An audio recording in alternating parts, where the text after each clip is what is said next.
जय हिंद दोस्तों, नमस्कार। दोस्तों, आज हम पढ़ने चल रहे हैं मुक्तिदूत यानी डॉक्टर राजेंद्र मिश्र। देखिए, इसमें आपको हम जितने भी सारांश हैं यानी जितने भी इसके सर्ग हैं, सर्ग बताएंगे। और सबसे पहले ये जान लेते हैं कि ये किस क्लास के विद्यार्थियों के लिए है। तो आपको पता ही होगा, ये है यूपी बोर्ड क्लास 10 यानी कक्षा 10 के विद्यार्थियों के लिए है। अगर आप लोगों का ज़िला जो है उत्तर प्रदेश के अंतर्गत आगरा, यानी अगर आप लोग आगरा ज़िले से हैं, बस्ती से हैं, गाजीपुर से हैं, फतेहपुर, बाराबंकी, उन्नाव आदि जनपद से अर्थात आदि ज़िलों से हैं तो ये वीडियो आपके लिए है। अगर आप बनारस से हैं, प्रयागराज से हैं या कानपुर से हैं, लखनऊ से हैं तो फिर ये वीडियो आपके लिए नहीं है। ठीक, तो आइए स्टार्ट करते हैं। एग्ज़ाम अगर आप इस साल दे रहे हैं तो फिर ये वीडियो बहुत ही इम्पोर्टेंट हो जाती है आपके लिए। एक सर्ग पूछता है, इसमें सर्ग बाई सर्ग पूछता है ना कि प्रथम सर्ग के हिसाब से खंडकाव्य मुक्तिदूत के नायक कौन है, द्वितीय सर्ग के हिसाब से। तो इसमें मतलब मोस्टली इसमें आपको बता दें कि महात्मा गांधी जी को युग पुरुष मानकर उन्हीं को मुक्तिदूत कहा गया है, तो उन्हीं के बारे में मोस्टली इसमें बात की जाएगी। तो आइए देखते हैं। प्रथम सर्ग में कवि ने महात्मा गांधी को युग पुरुष के रूप में स्वीकार किया है तथा उनके चरित्र की महानता का वर्णन किया गया है।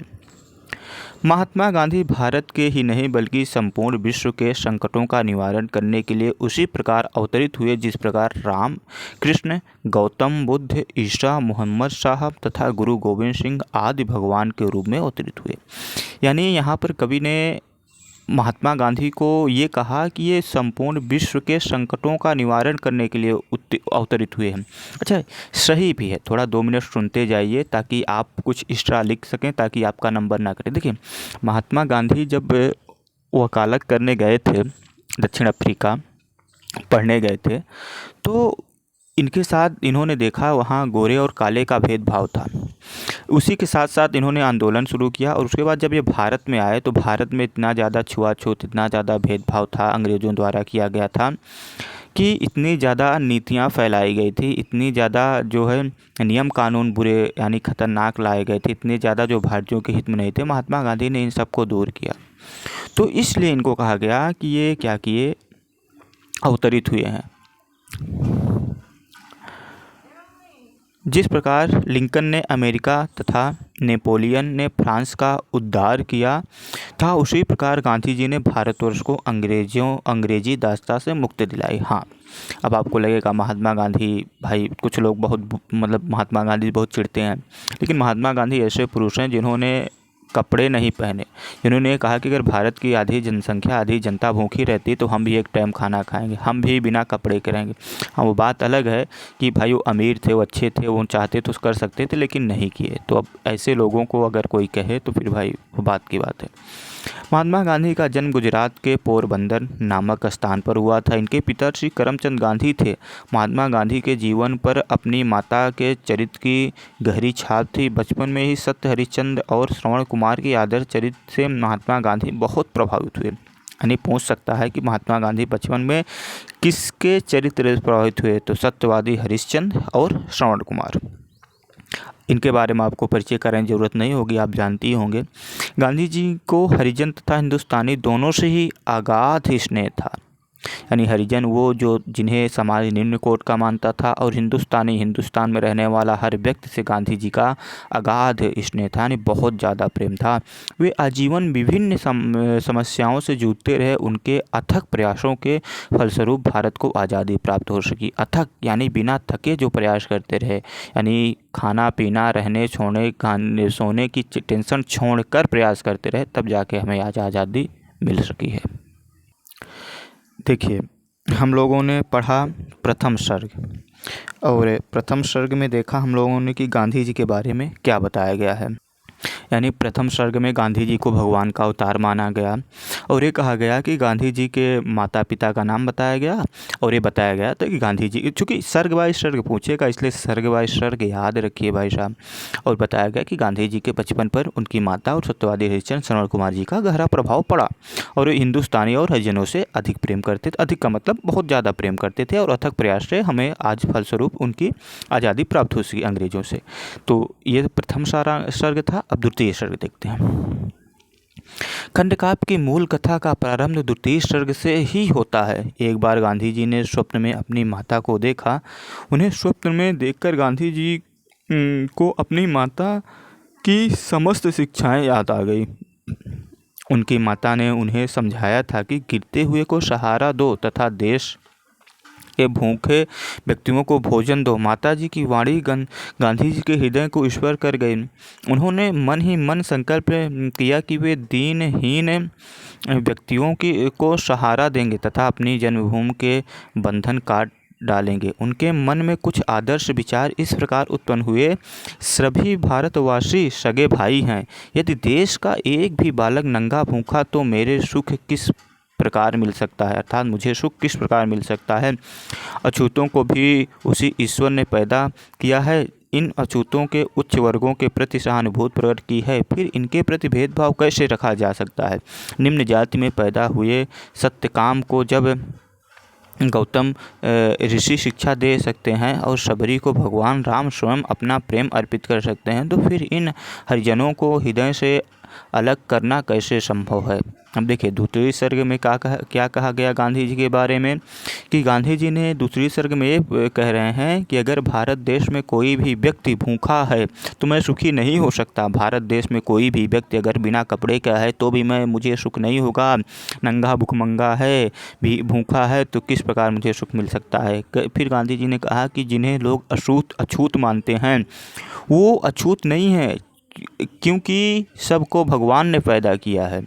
तो भगवान तो किसी को छूत अछूत बना के पैदा नहीं करेगा। फिर गांधी जी ने यहाँ भगवान श्री राम का जो है उदाहरण देके बताया कि शबरी को भगवान श्री राम स्वयं अपना प्रेम अर्पित किए, वो हरिजनों के साथ, तो हरिजन से अलग कैसे।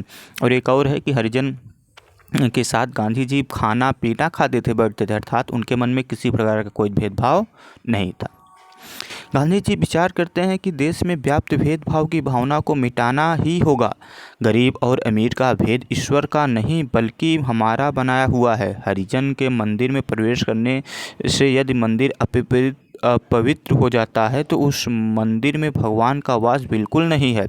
यही सोचकर गांधी जी ने अपने आश्रम में रहने के लिए हरिजनों को आमंत्रित किया। यानी गांधी जी यहाँ क्या कह रहे हैं कि भेदभाव को मिटा देना है। देखिए ये द्वितीय सर्ग में है। द्वितीय सर्ग में गांधी, देखिए आपने ध्यान में रखिए कि द्वितीय सर्ग में गांधी जी भेदभाव को मिटाने की बात कर रहे हैं। प्रथम सर्ग में गांधी जी पर किसका छाप था, गांधी जी किससे चरित्र प्रभावित थे और कैसे मुक्ति मिली, मतलब कैसे आज़ादी मिली, ये बताया गया।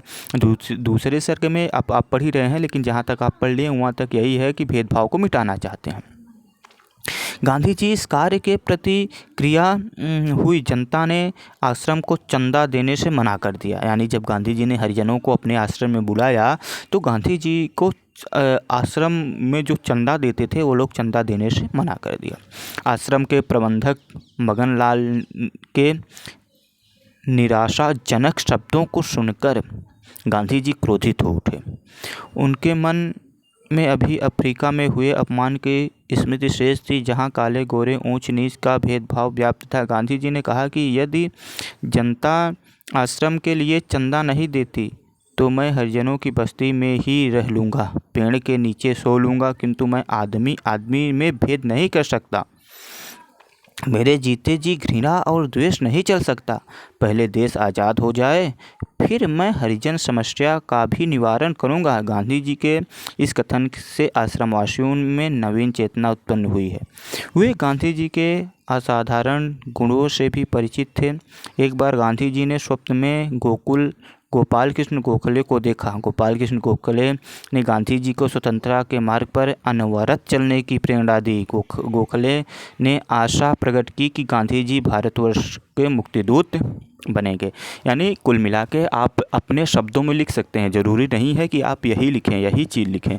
आप द्वितीय सर्ग अगर आपसे पूछे कि द्वितीय सर्ग के हिसाब से गांधी जी को मुक्ति दूत क्यों कहा गया, तो आप लिख सकते हैं। क्यों? क्योंकि कुल मिला के भेदभाव की बात की गई है दूसरे सर्ग में, तो आप अपने शब्दों में लिख सकते हैं द्वितीय सर्ग में, ठीक। और बहुत ज़्यादा परेशान होने की जरूरत नहीं है, आप लिख कर आएंगे। जैसे आपको अगर ये याद आ रहा है पूरा, एक दो बार आप सुन लेंगे, जैसे आँख बंद करके भी आप सुन लेंगे, आपके वजह से समय नहीं, आप सोते वक्त लगा के आप रख देंगे फ़ोन और सुनते रहेंगे, ईयरफोन या ईयरबड लगा के, कुछ भी ब्लूटूथ वगैरह जो भी आपके पास उपलब्ध हो, तो अच्छे से आपको सुनने से बहुत ज़्यादा याद आता है। तो इस प्रकार आपको पूरी की पूरी याद आ जाएगा, चाहे जो सर्ग हो। लेकिन हाँ, सर्ग बाय सर्ग ध्यान दीजिएगा। अब हम लोग आ गए तृतीय सर्ग पर। इस सर्ग में भारत की विपन्नता और अंग्रेज़ों के अत्याचारों का वर्णन किया गया है। भारतवासी अपमान का जीवन जी रहे थे, केवल वही लोग सुखी थे जो अंग्रेज़ों के चाटुकार थे। गांधी जी ने भारत की दुर्दशा को ठीक प्रकार से समझा। उन्होंने अंग्रेज़ों के प्रति पहले तो नम्रता की नीति अपनाई, किंतु अंग्रेज़ों का हृदय बदलता हुआ न देख कर उन्होंने उनके विरुद्ध सविनय अवज्ञा आंदोलन चलाया। यानी तृतीय सर्ग में कहा गया कि भारत पर जो अंग्रेज़ों ने अत्याचार किया है उसका वर्णन है। यानी गांधी जी ने कहा कि भाई भारत में वही लोग सुखी रह सकते हैं जो अंग्रेज़ों के चाटुकार, अर्थात जो अंग्रेज़ों के तलुए चाटने वाले हैं, जो उनके साथ रहने वाले हैं। लेकिन भारत में वो लोग सुखी नहीं रह सकते जो अंग्रेज़ों का विरोध कर रहे हैं। तो इसी कारण मतलब जब गांधी जी ने पहले शांति से बात की तो अंग्रेज़ों ने मना कर दिया, नहीं माने। लेकिन इसी वजह से फिर गांधी जी ने आंदोलन वगैरह चलाना प्रारंभ कर दिया, ठीक। विश्व युद्ध छिड़ गया, यह तृतीय सर्ग ही है। विश्व युद्ध छिड़ गया। गांधी जी को यह आशा थी कि विश्व युद्ध में अंग्रेज़ों की सहायता करने से उनके मन में भारतीयों के प्रति अधिक सहानुभूति पैदा हो जाएगी। अतः उन्होंने देशवासियों को अंग्रेज़ों की सहायता करने का आह्वान किया, यानी करने के लिए कहा। परंतु युद्ध में जीतने के बाद अंग्रेज़ों ने भारतीयों पर और अधिक अत्याचार किए। अंग्रेज़ों द्वारा बनाए गए काले कानून का गांधी जी ने विरोध किया। देश के महान नेता जवाहरलाल नेहरू, बाल गंगाधर तिलक, महामना मदन मोहन मालवीय, जिन्ना, सूरदास पटेल जी आदि उनके साथ संघर्ष में कूद पड़े। इन्हीं दिनों जलियांवाला बाग की अमानवीय घटना घटित हुई। अंग्रेज़ों ने निरपराध भारतीयों को बंदूक की गोली से भून डाला। इस दर्दनाक घटना से गांधी जी का हृदय रोष एवं दुख से भर गया। अब उन्होंने यह अच्छी तरह से समझ लिया कि भारत में अंग्रेज जाति अधिक दिनों तक नहीं रह सकेगी। अब देखिए, तृतीय सर्ग में कहा गया कि भाई कुल मिलाकर कि अंग्रेज किस प्रकार भारतीयों पर अत्याचार किए। जब प्रथम विश्व युद्ध हुआ तो गांधी जी के कहने पर, गांधी जी को सार्जेंट, सेना में भर्ती करने वाला सार्जेंट कहा गया है। क्योंकि गांधी जी के कहने पर ही भारतीय सेना में गए, नहीं तो भारतीय अंग्रेज़ों के साथ युद्ध नहीं लड़ना चाहते थे। लेकिन गांधी जी को ये उम्मीद थी कि अगर हम इनकी सहायता करेंगे तो हमारे लिए कुछ हित की बात करेंगे।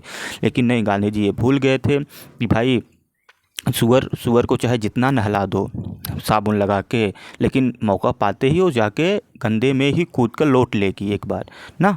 तो गांधी जी ये भूल गए थे, ये लोग इसी तरह हैं, इनके साथ चाहे जितना अच्छा कर दो, ये मौका पाते ही वहीं जाके वही काम करेंगे।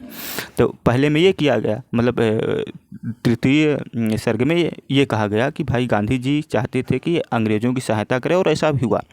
फिर बाद में क्या हुआ कि जब ये और अत्याचार करने लगे तो ये जो इतने नेता लोग हैं, इन्होंने आंदोलन में गांधी जी के साथ दिया। और बाद में क्या हुआ कि 1919 ईस्वी में जलियांवाला बाग यानी अमृतसर पंजाब में घटना घटी। जनरल डायल ने लगभग आप समझ लीजिए 2,500-3 हज़ार लोगों को ऐसे ही भुंजवा डाला। ये संख्या घटती बढ़ती रहती है। तो ये तो आप समझ लीजिए तृतीय सर्ग में था। आइए चतुर्थ सर्ग की ओर चलते हैं। चतुर्थ सर्ग, इस सर्ग में गांधी द्वारा चलाए गए विभिन्न आंदोलनों का वर्णन किया गया है। अगस्त 1920 ईस्वी में गांधी जी ने असहयोग आंदोलन प्रारंभ किया। जनता ने विदेशी सामान का बहिष्कार किया, अंग्रेजों द्वारा दी गई उपाधियों को लौटा दिया तथा नौकरियों से त्यागपत्र दे दिया। इस असहयोग आंदोलन को देखकर अंग्रेजों को बड़ी निराशा हुई। गांधी जी ने साइमन कमीशन का भी विरोध किया। भारतीयों के द्वारा किए गए इस तिरस्कार के परिणाम स्वरूप अंग्रेज हिंसा पर उतर आए। इसी आंदोलन में पंजाब केसरी लाला लाजपत राय भी सम्मिलित हो गए। संपूर्ण देश में हिंसक क्रांति प्रारंभ हो गई। गांधी जी ने भारतीय जनता को समझाया और उसे अहिंसा के मार्ग पर चलने की प्रेरणा दी। उन्होंने नमक कानून तोड़ने के लिए दांडी यात्रा की। उन्हें गिरफ्तार कर लिया गया। इसके बाद संपूर्ण देश में आंदोलन छिड़ गया। कुछ दिनों बाद गांधी जी ने अंग्रेजों भारत छोड़ो आंदोलन प्रारंभ किया। उनका यह नारा संपूर्ण देश में गूंजने लगा। इस आंदोलन में विदेशी वस्तुओं की होली जलाई गई, थाने में आग लगा दी गई, रेलवे लाइनों को उखाड़ फेंका गया और सड़कों तथा पुलों को तोड़ दिया गया। आंदोलनकारियों द्वारा संपूर्ण शासन व्यवस्था को अस्त व्यस्त कर दिया गया। इस समय अंग्रेजों का दमन चक्र भी सीमा को पार कर चुका था। गांधी जी ने अनशन प्रारंभ कर दिया। इसी समय कारावास में बंद उनकी धर्मपत्नी की मृत्यु हो गई। गांधी जी इस आघात से क्षण भर के लिए व्याकुल अवश्य हुए, किंतु पत्नी के स्वर्गवास ने अंग्रेजों के विरुद्ध उनके आंदोलन को और अधिक दृढ़ता प्रदान की। गांधी जी का पत्नी का क्या नाम था, ये आप लोग कमेंट बॉक्स में एक बार बता दीजिए। और हाँ, आप लोग किस क्या कहते हैं, आप लोगों का जो ज़िला है, आप लोग किस ज़िले से आते हैं, इतना आप लोग ज़रूर बता दीजिएगा, ताकि हमें पता चले कि आप लोग किस ज़िले से पढ़ रहे हो। ठीक, जैसे मैं तो प्रयागराज से हूँ। जो लोग प्रयागराज वाले होंगे वो तो बता ही देंगे, लेकिन आप लोग कहाँ से हैं ये ज़रूर आप लोग बता दीजिएगा। पंचम सर्ग यानी लास्ट सर्ग। खंडकाव्य के पंचम सर्ग में अंग्रेजों की निराशा का वर्णन किया गया है। यानी ध्यान दीजिएगा, किसका वर्णन है? अंग्रेजों का, निराशा का। 1945 ईस्वी में द्वितीय विश्व युद्ध के समाप्त हो जाने के बाद विश्व की राजनीति में भी परिवर्तन हुआ। इंग्लैंड में चुनाव हुए और वहां पर मजदूर दल की सरकार बनी।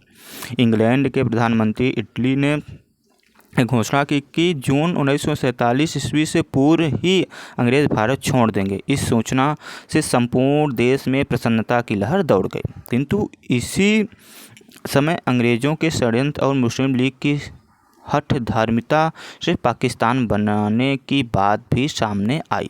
मोहम्मद अली जिन्ना पाकिस्तान बनाने की बात पर अड़े रहे। परिणाम यह हुआ कि 15 अगस्त 1947 ईस्वी को भारत को स्वतंत्रता प्रदान होने के साथ साथ देश दो टुकड़ों में विभाजित हो गया।